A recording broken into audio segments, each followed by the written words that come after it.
I hate elephants in the room. Last week, I recorded a gear review. Here in Washington tonight, the streets around the White House are packed. With everything going on, it just seemed tone deaf.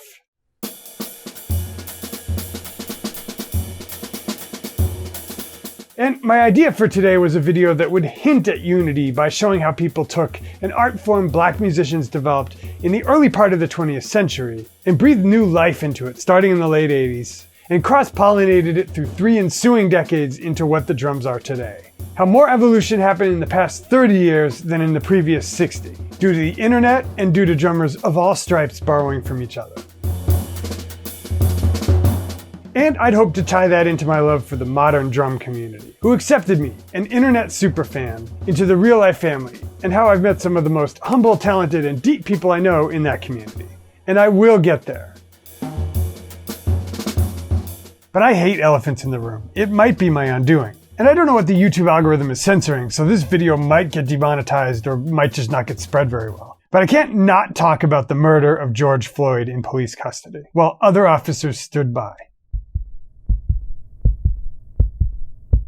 COVID was one wake-up call that the country I live in has some cracks just beneath the surface that we ignore at our own peril, and the death of a man whose initials are GF was another. It didn't seem right to just make a drum video as if everything was business as usual. But it's the drum community and the musician community writ large that's kept my hopes up. And jazz has a checkered past. From white musicians appropriating the intellectual property of black musicians and earning orders of magnitude more money, without giving so much as credit, let alone royalties, to exploitative record contracts that let record executives earn millions while leaving the musicians practically penniless. But it's also seen some of the most amazing collaborations across racial lines, even when large parts of the country were segregated. And jazz continues to be well ahead of the country as a whole when it comes to diversity, and I say this carefully, race may be mattering less. And I continue to be optimistic about the music community. How, even though our lived experiences may be different when we walk out the door, in the rehearsal room, we're all just people. So even though filming a video as if what's happening out there isn't happening would have felt like one of those movie scenes where the mom tries to pretend everything's okay after the dad loses his temper, breaks a plate on the floor, and storms out of the room, I'm still going to bring you today's lesson. 7 people who changed jazz drumming forever. Stay tuned.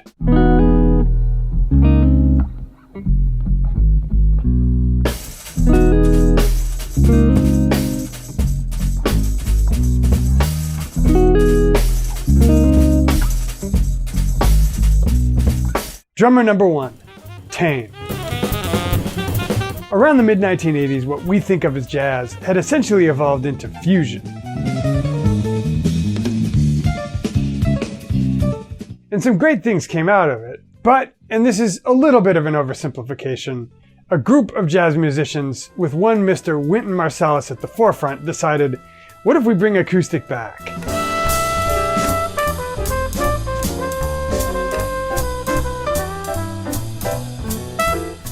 Cue all those amazing Wynton and Branford albums, with various drummers in the drum chair, but one who arguably would be the first to push acoustic jazz drumming forward since Jack DeJohnette and Tony Williams, Jeff Tain Watts.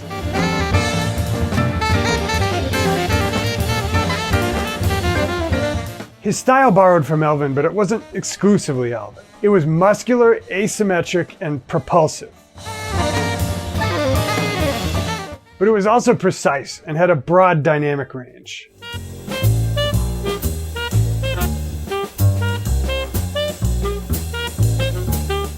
Like anything good and complex, Tain's playing defies description. But he's known for a couple idioms which I'm sure to mangle as I try to demonstrate them for you. I practice these a little bit to try to be slightly faithful. The first is the big 4, like this.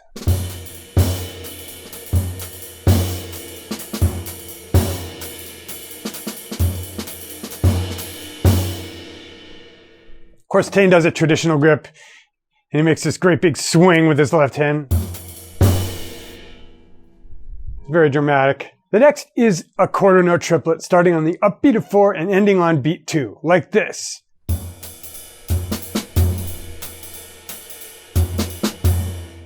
And when he plays it up tempo, it sounds sick.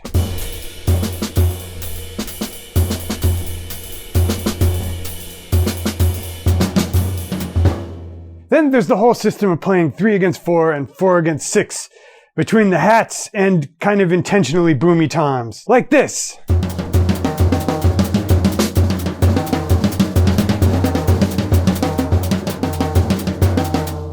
Here's probably my favorite Tain solo of all time. Definitely a jazz face moment for the ages.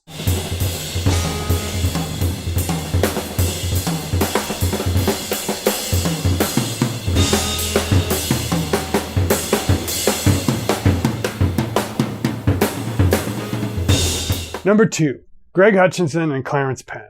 And some of these people are going to be a group of people, just because we're talking about evolutions in the style. We're looking at drummers who divided jazz drumming into before and after. And I started seeing the influence of Greg and Clarence and their ilk around the early 2000s in places like Smoke on the Upper West Side and Smalls. Here's Greg playing straight ahead.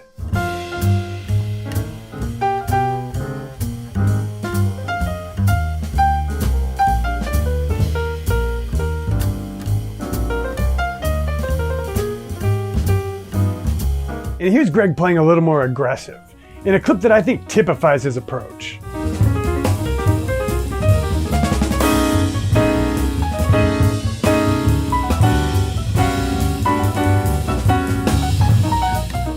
Here's Clarence playing with Adam Rogers in a slightly more straight-ahead context.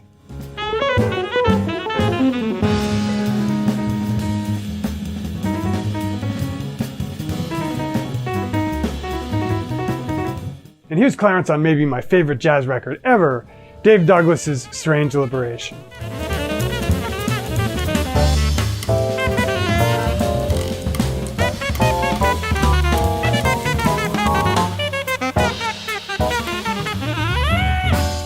Again, boiling down something ineffable is inevitably going to fall short, but here's broad strokes, how I see the drumming change post Hutch and Clarence. Before Hutch and Clarence, jazz drummers had a slightly dirtier style and a more organic dynamic curve.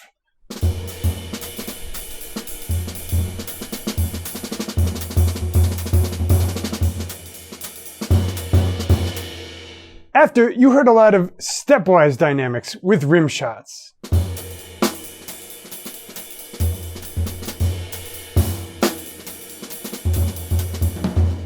This is going to get abstract, but it's like drummers before Clarence and Hutch were always within the beat, like being plugged into the matrix and not realizing it. Whereas afterwards, it's almost like consciousness expanded to an additional frame, within which drummers could reference the beat without always being in it, as Greg does in this clip.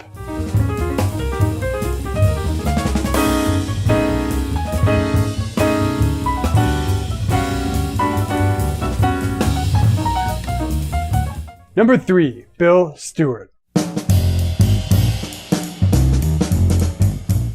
Another drummer bringing funk sensibilities to jazz was Bill Stewart. Bill's touch and approach to time were reminiscent of Jack DeJohnette and Roy Haynes, but he incorporated a number of ideas which changed the idiom, and which were unmistakably Bill. Like this dotted quarter hi-hat thing.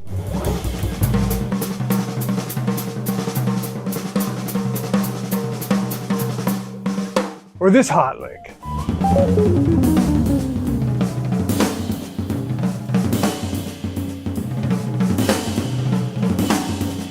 Or this cup cymbal thing, which was ubiquitous until, as the story goes, it broke.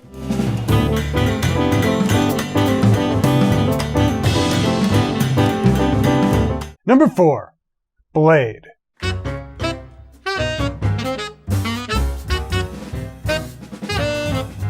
Early Blade sounded similar to Greg Hutchinson, if a little more staccato. But fast forward 10 years, and Blade had developed into a very different player. One of the earliest examples of into his own Blade is Mark Turner's In This World. Here's Blade's solo on Barcelona.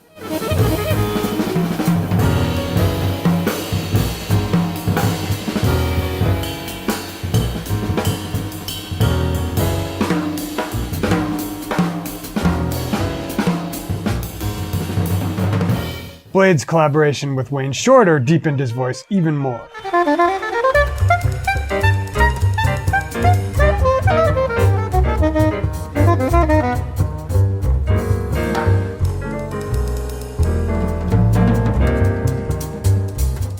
He translated raw emotion through the drums and used extreme dynamics and surprise, Like Hutch and Clarence, he also used stepwise dynamics, very different from players of the previous era, like say Elvin. And Blade was clean. Here's a clip from Wayne Shorter's tune, Over Shadow Hill Way.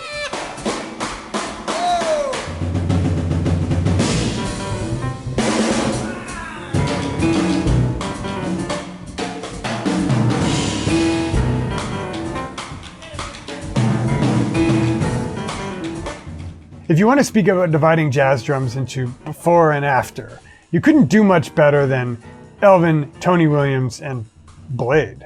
Just like Tony Williams, some drummers reckoned with him and some didn't, but there's no question he changed jazz drumming forever. Blade doubtless influenced our next crop of drummers. Number 5, Eric Harland and Kendrick Scott. Even though they're different players, Eric and Kendrick both introduced the world to what I'd call the Houston style. It was an extension of Blade, but also had some idiosyncrasies of its own.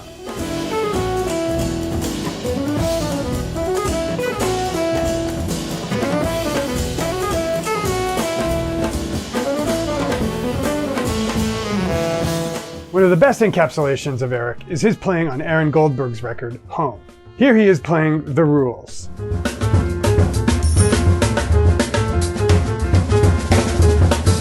My classmate Obed once summed up Eric as follows. Tain is like a lion, coming at you with steady force. Blade is like a cobra who strikes with surprise. Eric is both. Here's another quintessentially Eric thing, from Aaron Parks' record, Invisible Cinema.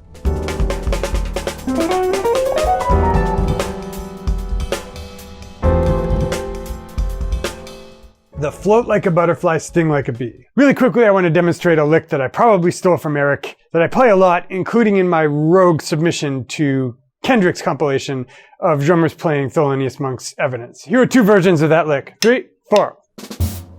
3.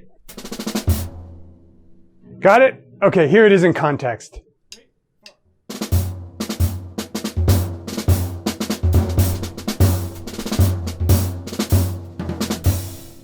It's a pale imitation, but Eric was one of the biggest influences on me because he was huge around the same time I was coming of age in the jazz scene. Now, let's talk about Kendrick. Here are a few bars that typify Kendrick. This is from Lagaloon's tune, Vonnegut.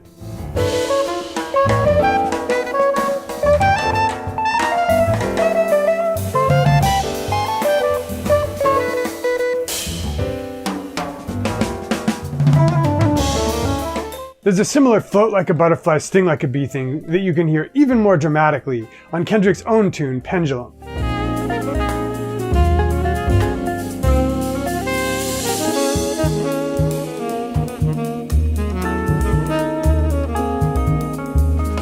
Kendrick, even more than Eric sometimes, would just go with a solo, abandoning any reference to the pulse. Like this moment with Herbie Hancock from Terence Blanchard's 2006 record, Flow.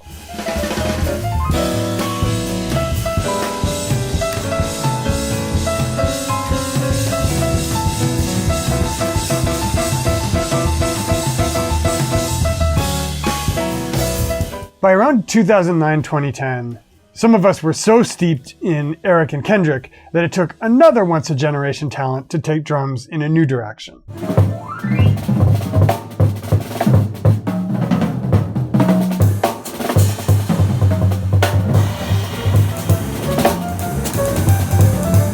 Well, this is different.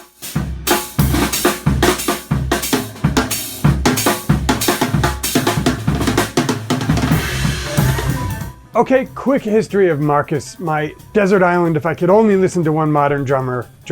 Early-ish days, Vijay Iyer.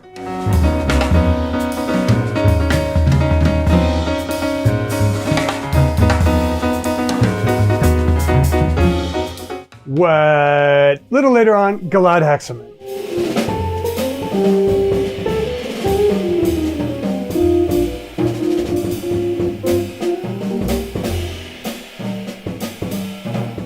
By this point, we were losing our minds, like, what is happening? Still later, Chick Corea.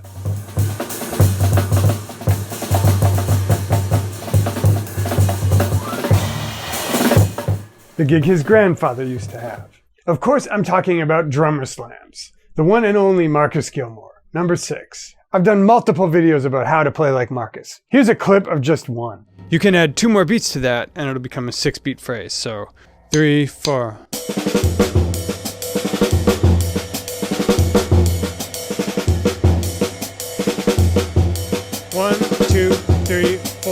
Okay, rounding this out. Number 7, Mark G. Nate Wood, Mason Guidry, and J.D. Back.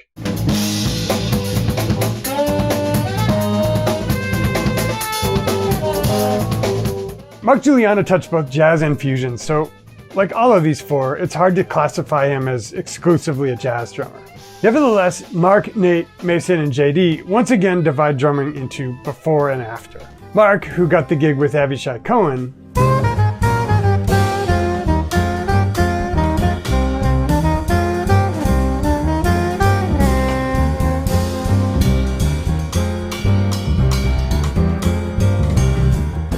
was at the same time playing underground concerts with beat music in places like Rose Live Music in Williamsburg.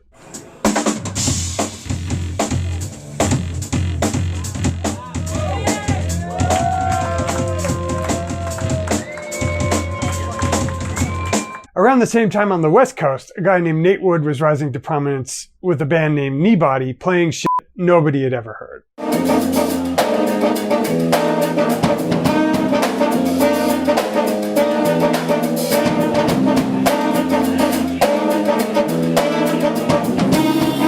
Here's Mark coming of age a little with Now Versus Now.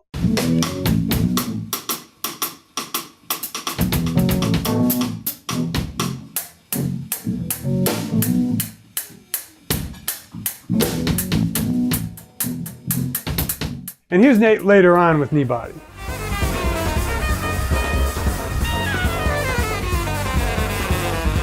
Okay, so check this out. Even while Mark and Nate are in the beginning of their prime, the next generation of drummers is already coming up, like Mason Guidry.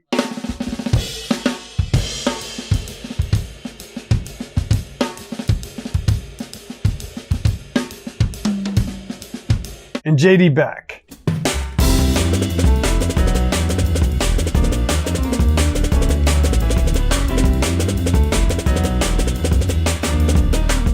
Proving the drums is so cross-pollinated these days that influences are flying back and forth in practically real time. So hopefully that wasn't too awkward a fit. I started out wanting to make a video about the lineage of modern jazz drums. It occurred to me there was a dovetail about the big family theme, and of course I couldn't not mention the horrific murder I can't stop thinking about, which I'm just going to leave there because I'm trying to uplift. So I'll leave you with this Eric clip that's one of my favorite moments in modern music. It's Eric, a black American, and Matt Penman, a Kiwi, playing behind Avishai Cohen, who's an Israeli, over a song written by Stevie Wonder.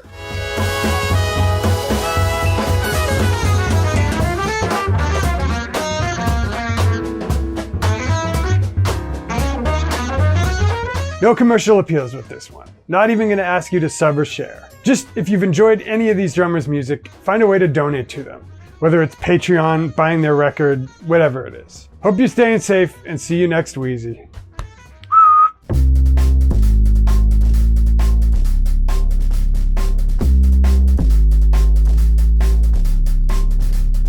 I'm gonna need to practice a lot. Aye, longin', you'll cause a wee scrape. Dude, this might be the new vlogger speaking view. Hot mic moment, dun dun dun.